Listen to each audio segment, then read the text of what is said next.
Welcome to the Wisdom Inside Out podcast.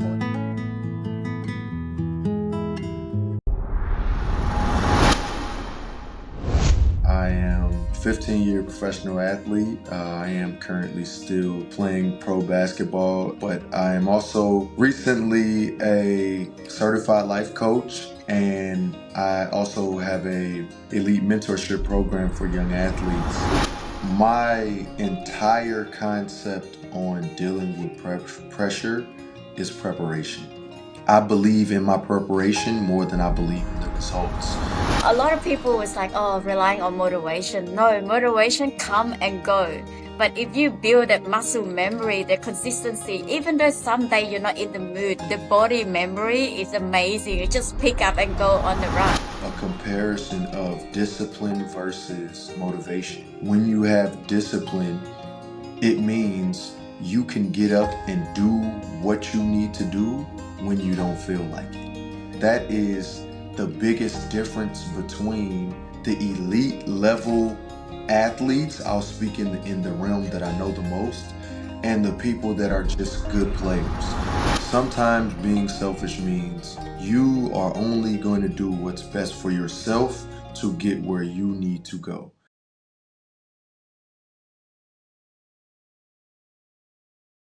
Well, Jess, I love it how you mentioned you take your friend's advice on, you have to be selfish. But I don't think it's selfish, because for me growing up, from learning from the culture, I was being raised to take care of everyone else and think about myself last, and make me believe that if I think about myself first, then I'll be a selfish person. But the foundation that I learned later on as a primary role as a human, we have to focus on ourselves first. We have to love ourselves first. We have to know how to love, value, and give and respect ourselves first. So then we know how to do it to other people. And I get burnt out by I try to, accommodate or please all these people outside and put myself last. And I end up getting stressed and burned out. And I didn't realize that I may look like I sacrificed so much for my family and other people, but I was giving them with all this negative energy at the same time because I was running from a negative energy. And this is why I really believe, the saying that you can't pour from an empty cup. You can't give what you don't have. You need to work on it first. And this is why it makes sense when you go on the airplane, they tell you to put a mask on yourself first before you help others. Because that is a foundation of to get things right, not focusing on the external first, but focus on ourselves first. And the same with, analogy of the charger, the battery charger, the power bank. Yes. Even though the power bank can charge many phones, but it needs to be charged first in order to supply to other people. So I don't think it's selfish to work on yourself first, to love yourself first, to prioritize yourself first. It's the way to go. In order for us to help others, we need to know how to help ourselves first. And this is remind me of some story. You know how some mother, she doesn't know how to swim, but because her kids drown, she jump in with them and they all drown. Yeah. Sometimes you need to find yourself, keep yourself safe in order to help others. And I also like how you said that FOMO, fear of missing out. Like I told you before my story, I used to be someone that I don't have my own compass inside. I wasn't clear like you from a very young age. I learned to copy others, because I was disconnected to my gut instinct. So my compass is by looking at my surrounding. My friends marry at this age, I'll marry at the same time as them. My friend is now working in the bank, I work as them. So I don't have my own compass. I am lucky that I surrounded with good friends that, they didn't end up in the other way. But the thing is, when you come to make a big decision, such as buying your house or marry someone, you can't copy your friend, you need to know what's best for you. So until later on, I learned to a joy of missing out, whatever other people into, I actually enjoy it when I'm not following the FOMO. I'm actually enjoying the time that I don't have to follow them. And so thank you so much for answering that. I think it's really beautiful and insight for our audience to understand that working on yourself first is not selfish. It's the core foundation of every human should be worked on before we know how to help and supply to others.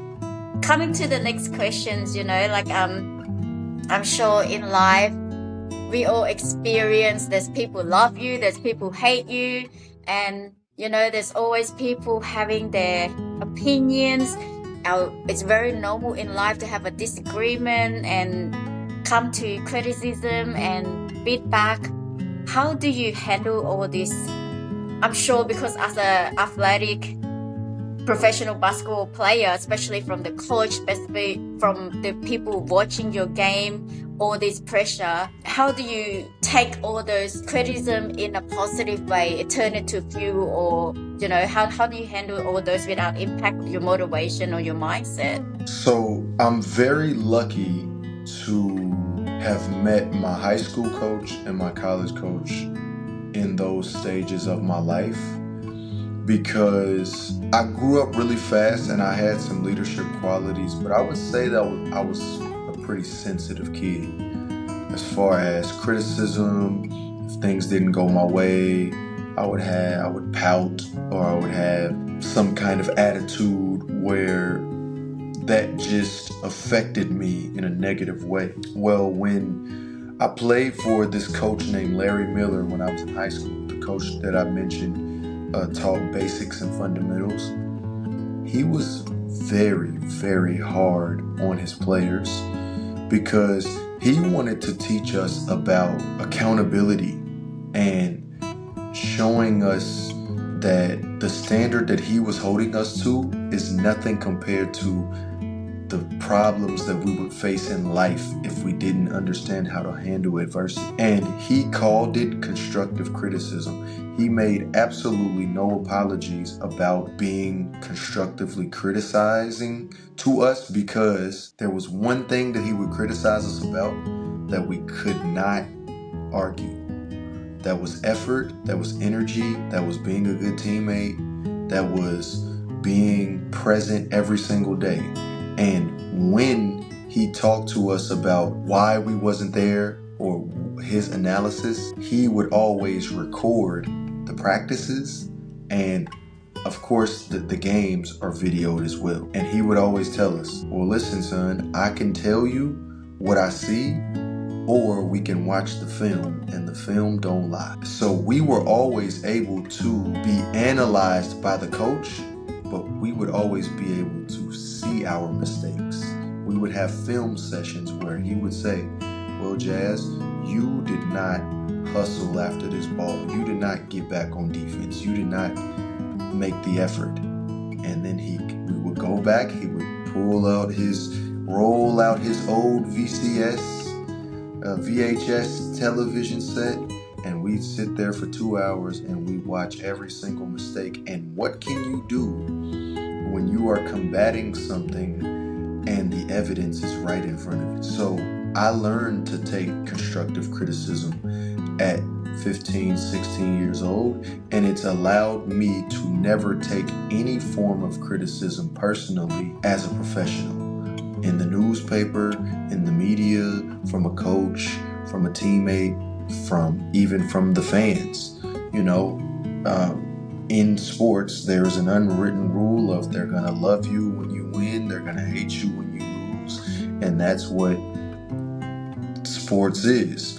For me, I've always been a player with a lot of responsibility on the teams that I've played on, and it's always been a consensus. You get the glory or you get the blame. The way that I have always combated that is, from what I stated to you earlier, is I do not focus on the results.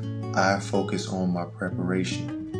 And that all goes back to my core values of preparation, because if you focus too much on the praise, it's going to make you feel like you're LeBron James. If you focus too much on the criticism, you're going to feel like you're worse than what you actually are.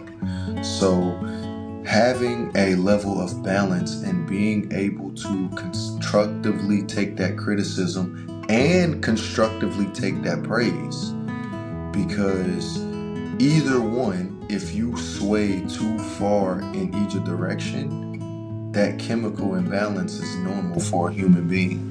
So it's always a balancing act, really. But the people that have the emotional stability and the longevity and the consistency are able to find that balance more so than the people that aren't. That's beautiful. I really like it how you use the word balance. Yeah, and when you don't balance it properly, it will end up hurting you, like, right? So if it's your focus, so I love how you explain it, and either too much or too, whichever you focus on. So I think it's really insightful for our audience to understand that when it comes down. And I totally agree with you. It's like you have your internal source of motivation. You don't rely on that outcome. You don't rely on external people. So it's because it's already enough coming from inside, how you value yourself, how you credit yourself. It's already enough. And you know your quality, you know you know all your work, and you already be the first one to cheer yourself since before even that big day performing, since you start your training, start your first day of practicing. That's really insight, and I like it. I like your response.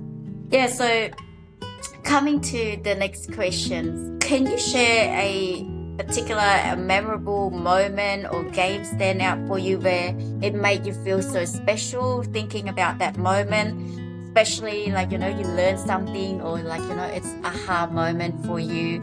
I'm sure you've been through a lot of coaches, been through a lot of competition, and you're just like, wow, I learned something really powerful. If you can give me some example or scenario, that would be lovely. Yeah, so I've had some really, really special moments in my career.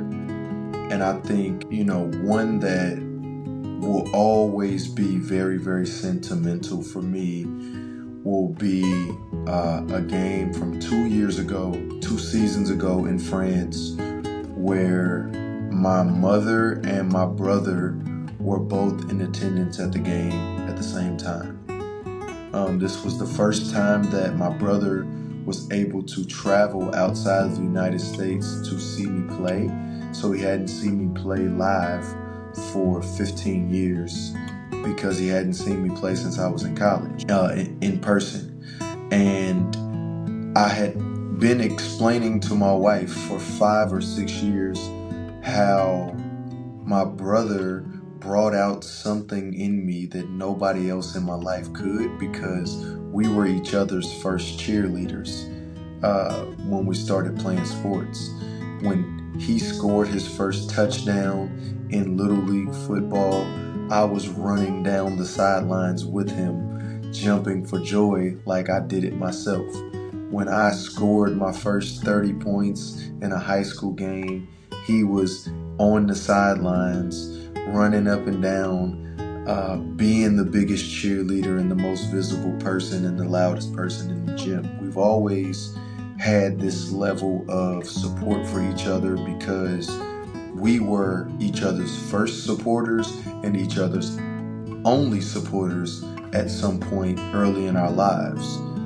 So to be able to finally have him see me in person playing in France, it was such a special moment for me, because not only did I get to have this build-up of what it was going to be like to play in front of him the night before the first game, the reflections on how we were as kids, where we are right now. We're in France, we're on the other side of the world, and we get to experience new things, and you get to see me play live tomorrow. We were up at 3 a.m. the night before the game, just reminiscing and reflecting. And for me to come out that next day and play probably the best game of my career was such an exhilarating feeling and a fulfilling moment in my life and in my career.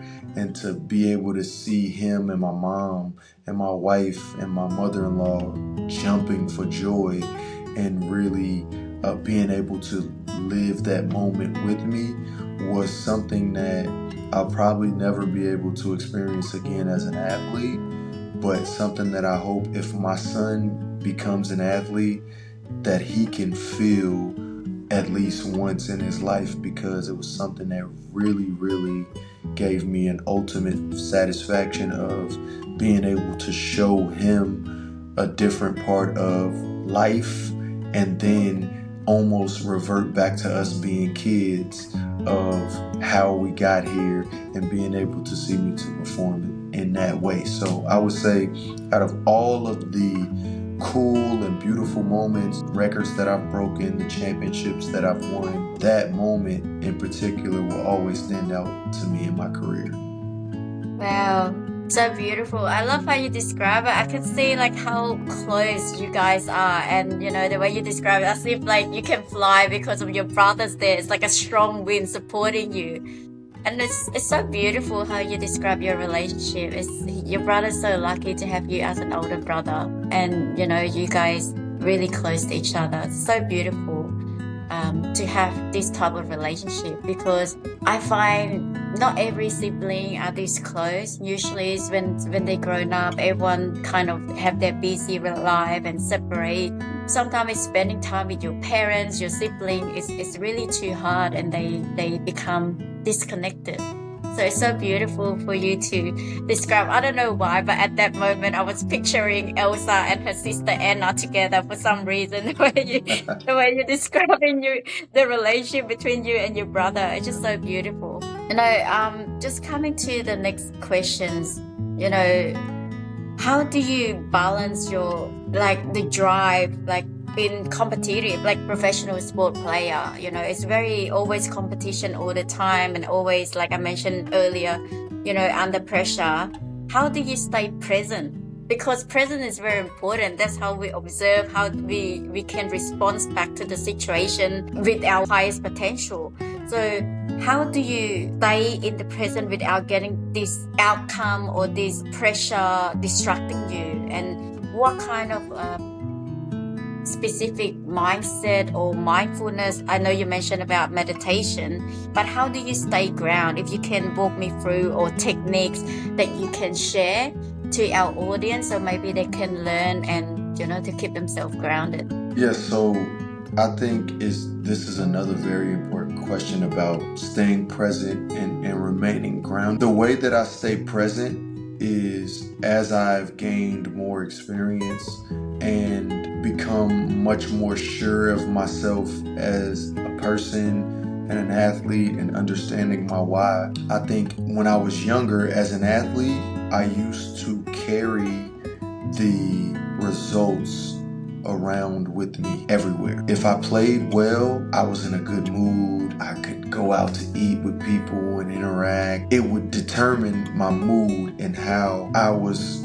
living my life. Same as if I lost. If I lost, I could have 100 text messages before I respond to somebody. I could be in a crappy mood until the next game and I play well.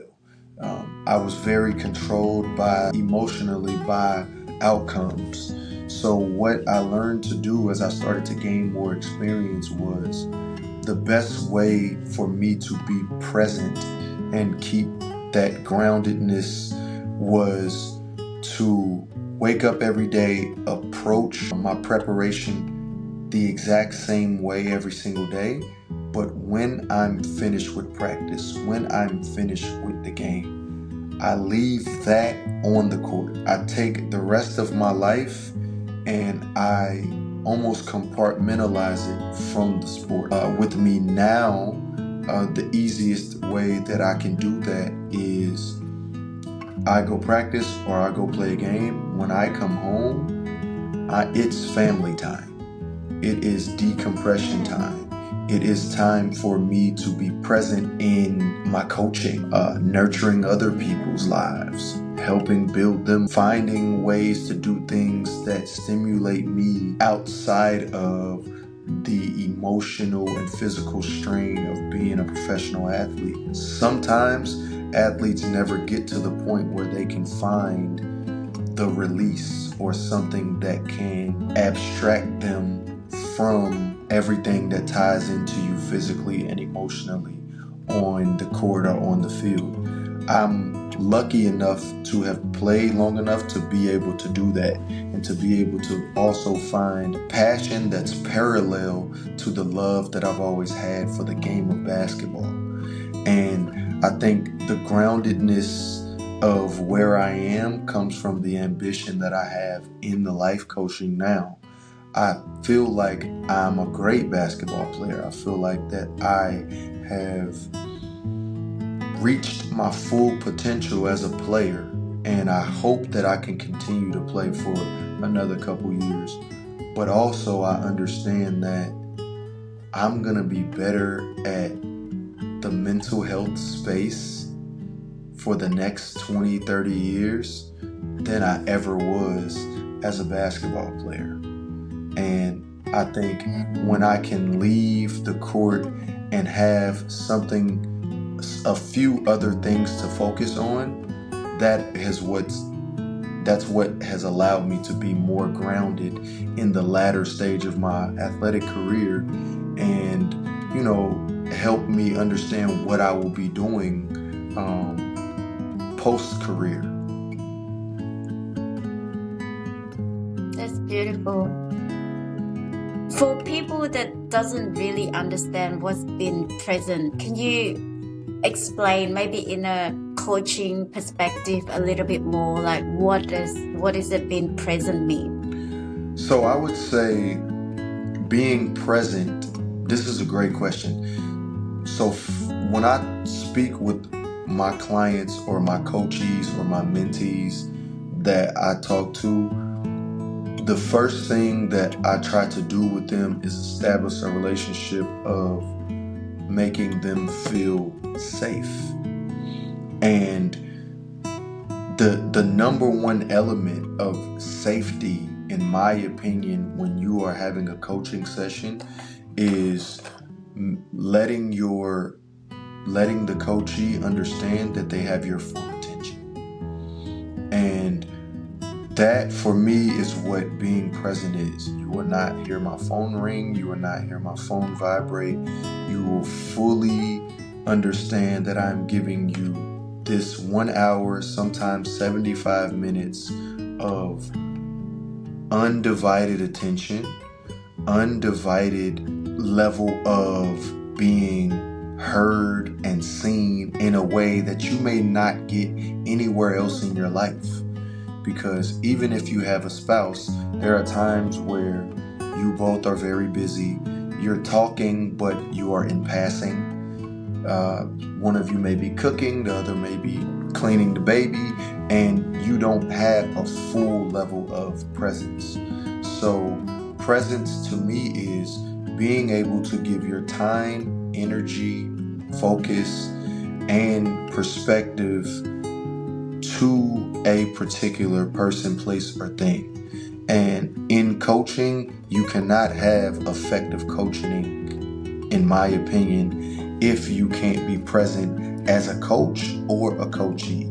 So that level of direct interaction and internal work and depth is very important, but it can only be effective if your full presence is in tune with who you are, giving your time and energy to. That's beautiful. I love how you put it. It's all about the full attention and energies that you put on, where, sometimes just like some parents, they spend time with their kids and they were holding their phone, and that's not present to your kids. That you miss out a lot of scene because divided attention on something else, like you mentioned, is rarely happy, and it's become distracting. You miss out a lot of information and understanding. So, and in coaching sessions, we need to be fully in that 100% single task and all dedicated to our clients, just getting to know everything, that information that give to you, like listen to actually understand and to make them feel heard, seen, and understand, and point out their blind spot, their strength, their pattern. Because if you don't have that present, we cannot point out. We cannot see their strength. We cannot point out what is this person critique patterns, the way they talk to themselves, what is their limiting belief, and it's very powerful. It's very powerful thing if you can present to whatever you do, because you will handle the situation much better than if you separated the attention. And as we learn it from our coaching, I used to think multitasking is good because you get so many things done, until I realized, wow, you have 5 tasks online doing at the same time. So each task only get 20% of your attention. And the way you respond back only with that 20% result as well. So this is why single task is very important. And I love how you explain about being present really well, so people can understand what is being present. And also, I want to ask you, like, for some people that, maybe they skeptical about getting a coach, or, they think their mindset is all good. As a coach, how would you say it? Because to me, even a coach, we all need a coach too. And even like famous CEO who doesn't have the executive coach, or even you as an athletic, you also have a coach.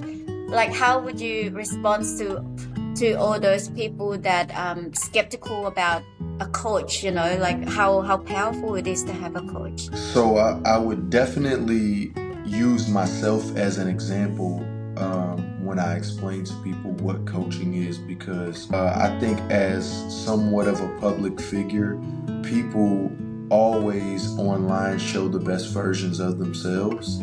I always, try to express to people that, even the people who look like they have everything together, they are doing work behind the scenes to prepare to look like that.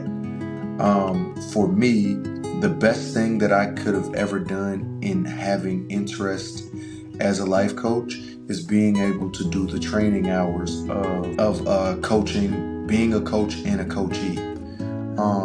I'm going to give my accountability partner, while I was in the course, a shout out. Her name is Polina Hohanova, and she allowed me to understand the importance of coaching, because when we were coaching each other, I got to uncover things about myself that now allow me to be a fully fledged, a fully present coach who can uncover blind spots, as you said, and can be creative in the way that you challenge your coachees.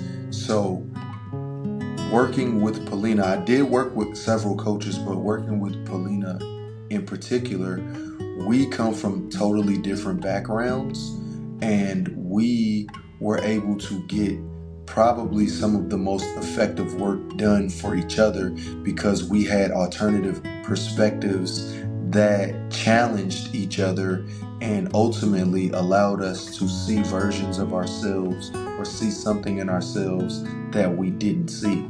And that's what you would call blind spots. Giving someone a chance as a coach, especially an effective life coach, if you want to see what it's about, if you have any curiosity about, have a discovery call. Have a conversation with someone that you find intriguing in the coaching space.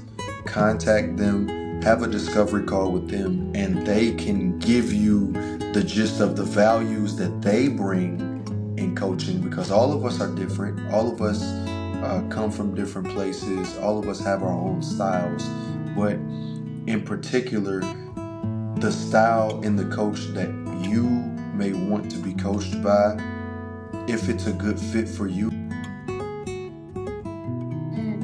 That's really beautiful. I like it, because to be honest, I was used to be one of that person. I was like, because of your ego, my mindset was okay, you don't want to admit, and it's skeptical thinking, oh, people need a coach, there's something wrong with their mindset or not normal.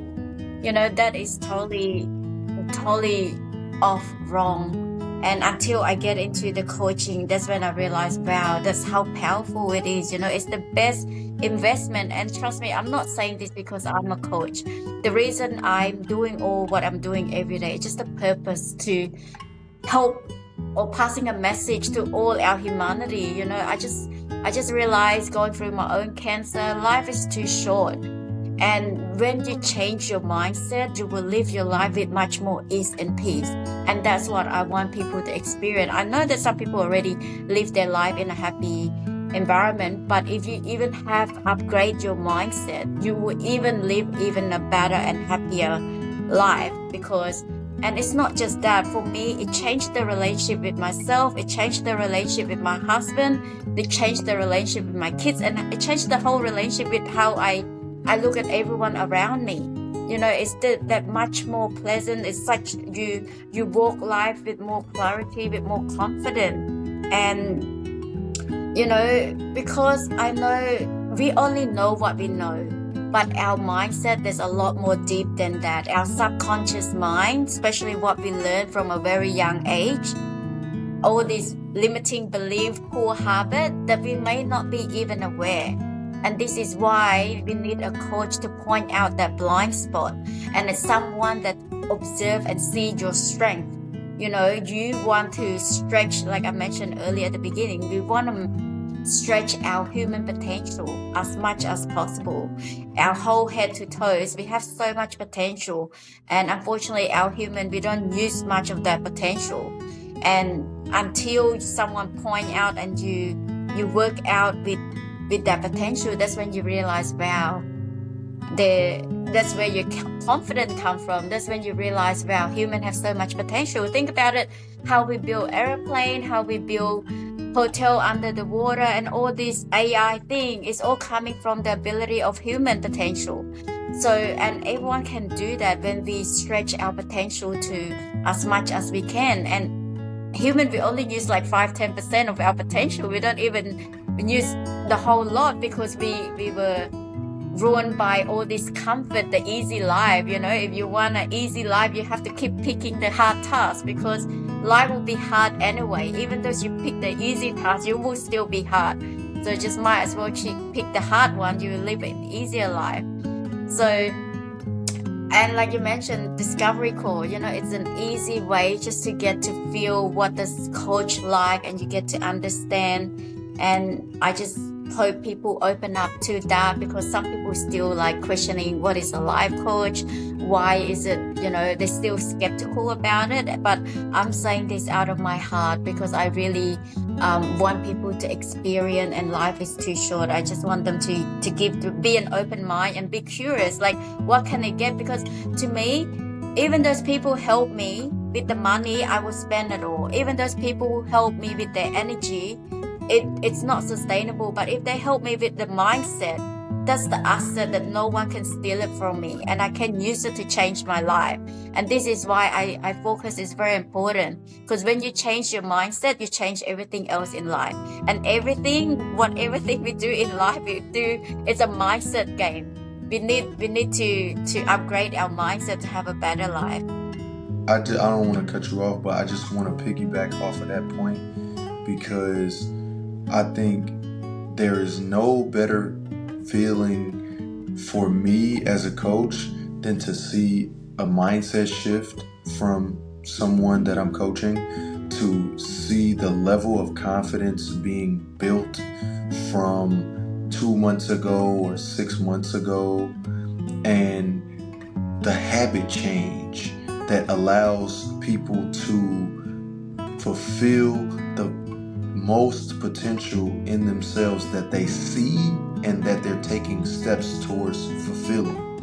And for me, as I always try to be choice with my words when I talk about fulfilling potential, because I genuinely feel like I've fulfilled my full potential as a basketball player, but I am a work in progress in fulfilling my potential in life. And the only way that I'm going to truly do that, in my opinion, is to affect as many lives as possible in this space, in the mental health space, whether that's life coaching, elite mentorship, or public speaking, because I feel like it's my mission to be more effective while leveraging this career of having such an impactful mindset.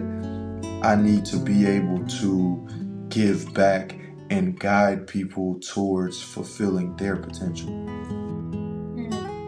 I totally with you, and at once that you will realize the purpose of life is just all about giving back to our humanity and helping each other to live this life much more ease and peace. And yeah, I see how you in your video about the nations to help out. It's so beautiful to see, and yeah, it's fulfilling. It's meaning. It make our life much more meaning and more purpose. And to me, like, this is the regret that I have when the doctor told me that I was diagnosed with cancer. I was thinking about death, and that's when I realized that this is what I always want to do, but I was so busy in the fear of missing out and just keep going what is everyone's doing. And that's the regret. It wasn't my external validations or the status that I was chasing for, but I was like, my heart's always want me to do something like this, but I haven't really done that. And that's the regret that I have. And now walking with this path, doing what I'm doing now, I think even though one day I'm at my sick bed, I feel like I left my legacy. I done what my heart's been telling me to do. And that's my purpose and meaning in life. So, coming to the next question, as you mentioned about mentoring the younger athletics. So what is the important thing in life that you learn how to give out hope and how to inspire all these younger kids, and what do you teach them of worth of fighting in life? So if you can share a little bit, if you can give some example as well, like what is your core teaching or mentoring the kids, like for them to see the point that you want them to see about life? Absolutely. So the first thing that is a glaring point for me is when I get to have interpersonal conversations, the kids can relate to me because sometimes we're the same size. I'm not a 2 meters and 8 tall athlete. I'm more so the size of a normal human. I'm 183 centimeters. So I can look at some of these young, tall teenagers in their eyes and let them know, like, listen, I'm a normal looking human being that was guided by an exceptional level of focus. And I say focus because focus is the thing that is one of the 2 or 3 biggest flaws in today's era, because there are so many things that can distract you from being focused or having tunnel vision on something. Video games, social media, having a cell phone in general, pressure from your parents, pressure from your friends. Post-COVID, there are issues of social anxiety. There are issues of not understanding how to interact in public places because these forms and extended periods of time of isolation have affected the youth more than it has us as adults. So my main focus right now for the athletes that I'm mentoring is understanding how to navigate the social pressures and the external pressures, also the internal pressures, the doubt, the comparison of seeing a kid your age on Instagram or some other platform that is doing things that NBA players are doing and making you compare yourself to them, thinking, I'm never going to get to that level. Well, I try to always use myself as an example first about being a late bloomer. rankings and status and what everyone thinks at age 15 is much less important than it's going to be at 21 or 22 in terms of sports.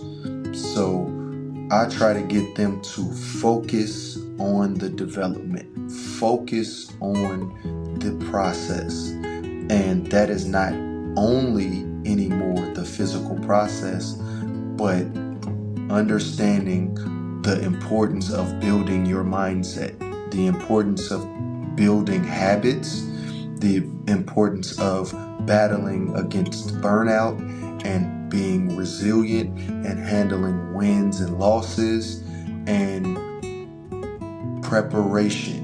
The results don't matter as much right now. And when I am mentoring these kids, I still call them kids, even though some of them are young adults. This is really the basics and the core of the conversations that I have. And then when we have internal issues or things that we want to achieve, like goals, we do find clarity towards the goals. We do develop systems and habits and processes to achieve those goals. But before we can do that, we have to develop a level of focus that can allow me to have your attention for an hour, which means being present, not scrolling and swiping and doing those things. I have a level of accountability that I hold with my athletes, because if you can't be present right now with me, then you will not be able to achieve the goals that you want to achieve, because athletics is a very competitive space, like most places in life. But there are people who know how to focus. There are young athletes who are determined and relentless. And if you guys are the same level of talent, your mindset is what's going to elevate you. Your mindset is what's going to give you the advantage. And people can see what a strong-minded athlete looks like now. You show less emotion because you understand you're not perfect. You don't get too high when you're playing great. You don't get too low when you're playing bad. But you learn how to develop a level of consistency. And that's the gist of like some of the work that I do with the athletes that I work with. That's really beautiful. And yeah, I love it how you mentioned about social medias and stuff like that, And I know there's a lot of lifestyle, a lot of people share on social media, but that's not how they live their life every day.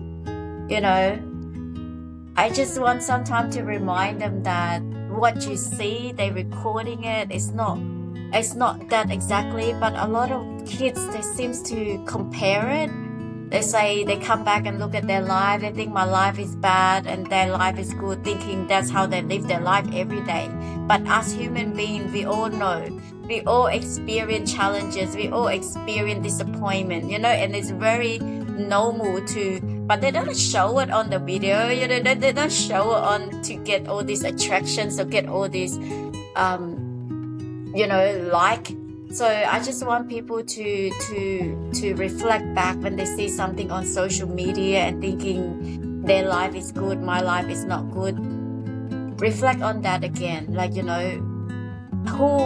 Whether famous or success people, they all have their challenges. They all have. But the difference between great people and weak people is that they see those challenges normal. They're not reactive, but they become creative. But weak people, when they see those challenges, they become reactive. And that is a different, but everyone experience challenges in life, different stage of challenges. And I love it how you mentioned about habit, because to me that is very important. Set your intention and then break down what is the task that you need to do every day, because bit by bit make a lot of difference. You don't focus on the outcome, but you focus on what you're doing every day. Building the habit is the key to get you to where you are. And that is the bridge to build. And if you can want so many things in life, but if you're not setting the intention and breaking the task of what you're going to do every day, you're not building any bridge to get from A to B. So building habit is very important. And this is why I highly recommend a coach, because they will set a habit for you to build that's not too much, or it's not too left within your capacity, where you feel the momentum, you enjoy the push, instead of people sometimes they want to get from A to B and they set a big task for them to achieve, and they end up give up those tasks because it's too big for them. It's traumatized them after they do. So this is why a coach can guide them step by step to get you from A to B. And so I'm sure we can go on more and more. And if our audience would love to hear more from Jess, please drop in the comments below. I'll definitely try to organize his busy schedule to come back and discuss about something else or other topic that they want to hear. But for now, I'm asking the last question. This question I'm asking all my guests the same questions, is that if you can leave one advice for our younger generations or to our humanity, one of your best advice, what would that be and why? I would definitely say to have an open mind to outside of the environment that you grew up in. I think it's a very important element in life, because growing up in the inner city in the US, I didn't even think about how people lived in other countries, other places of the world, until I got to actually experience living abroad. Now, my first stint abroad was Canada. It was a very short term, and that was more so still like living in America. It was North America. But my first 2 years abroad that I consider abroad were living in Australia, playing in Australia, and adapting to the culture in Australia was such a cool thing for me.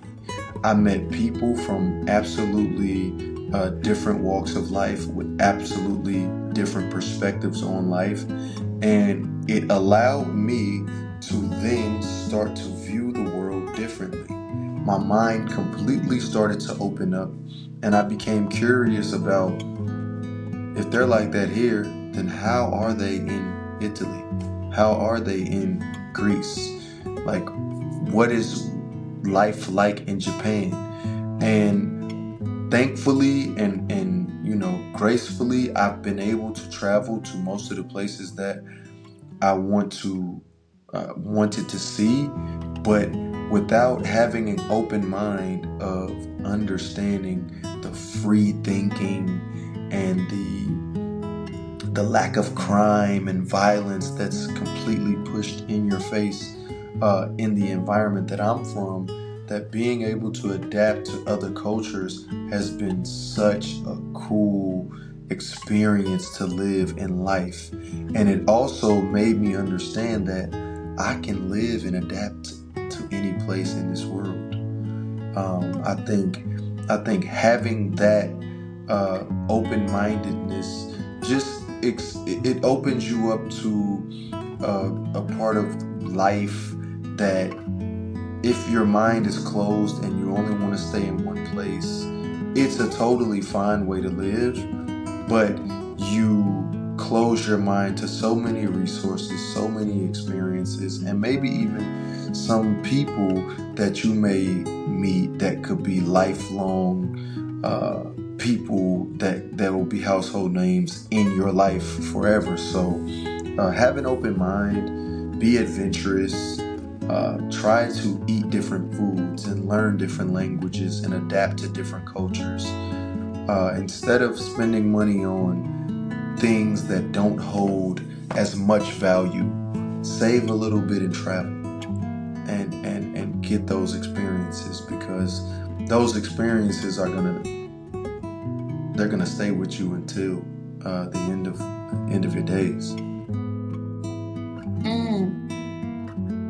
I love it, Jess. It's really beautiful. I love it how you say open mind, because to me that is equal to being a student forever, and you just never stop learning. You will never stop growing. You never stop progressing, because being an open mind, you will open to all the possibility as well. And that's what I cherish about life. Before I was like, want to stick to my comfort zone. I was stuck with no, it have to be this way, that way. I wasn't have that open mind, and I missed out a lot of opportunities until cancer hit. I realized, oh my God, life is too short. Why did I waste so much time playing a boring game? They're repeating the same thing. Why can't I be more creative with my life and be open to all the possibility? Because later on, when you get old, you miss out all this opportunity, or even your time is up. You even want to experience that you don't experience anymore. So now, like I told you, like I feel like I'm a little kid again, just having this curiosity.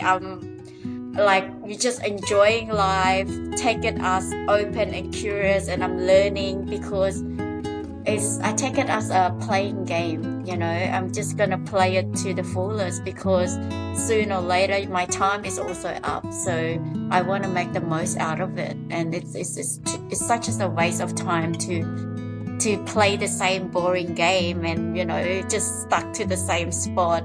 And I don't want to do this, I don't want to try that. And then when your time is up, like, oh, I want to play that, it's too late now. And I get so grateful that I have the second chance, And that's why I want to do life differently. And I love it how you say be open and curious, because I think in life, the amazing about it has been to become a student forever, just to keep learning, keep growing. And that is to experience all the possibility that life gives you. So beautiful. Thank you so much. I really enjoy our time together. Is there anything you want to say or anything before we wrap up? Yeah, I just want to really genuinely thank you for opening this space for me. I think what you're doing with your podcast is very impactful. It's really cool. I enjoy, watching your content, and I really think that, the coaching space that we are in is very, very effective, and is going to continue to be an industry that grows.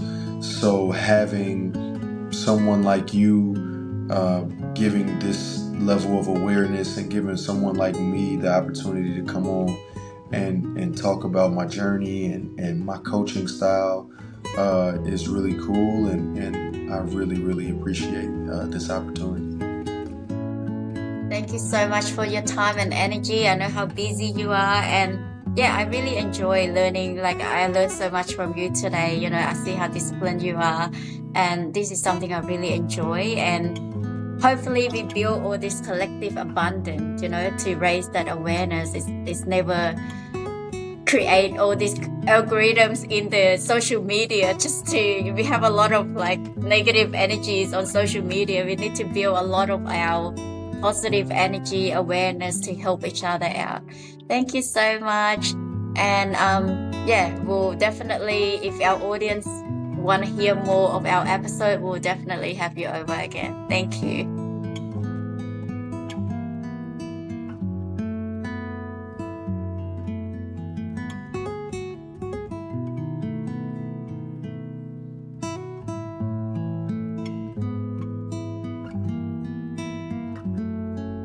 Thanks for watching. Please like, comment, share, subscribe to the Wisdom Inside Out. Stay tuned. Please follow me on this social media platform.